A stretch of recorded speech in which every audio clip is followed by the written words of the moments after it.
Allez UNESCO, allez.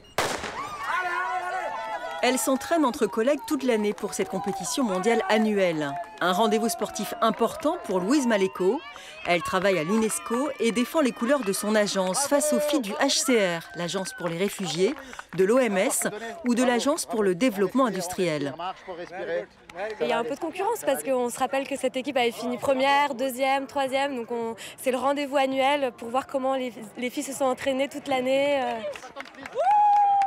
Ils travaillent tous pour les agences des Nations Unies. Partout dans le monde, 130 pays sont représentés pendant les 3 jours de compétition à Rennes.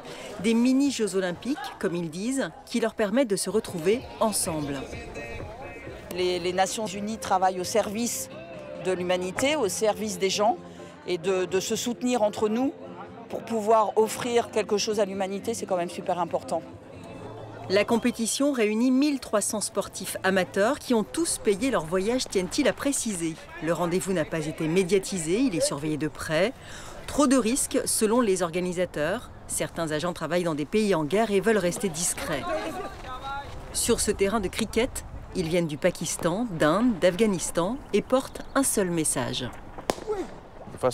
Avant tout, la paix dans le monde et le fait de rester unis tous ensemble. Et si on reste unis, on est plus fort. Sur le terrain de football, 2 équipes s'affrontent. L'une vient de Kaboul, en Afghanistan. C'est différent de notre quotidien en Afghanistan. Peut-être vous suivez les infos. La vie n'est pas facile en Afghanistan et ici au moins, nous vivons une parenthèse de vie normale.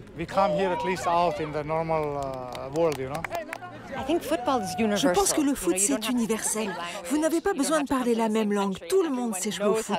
Il suffit de poser un ballon par terre pour qu'on joue tous ensemble et tout simplement partager du bon temps. En ce moment, c'est exactement ce dont on a besoin parce que le monde ne tourne pas vraiment rond.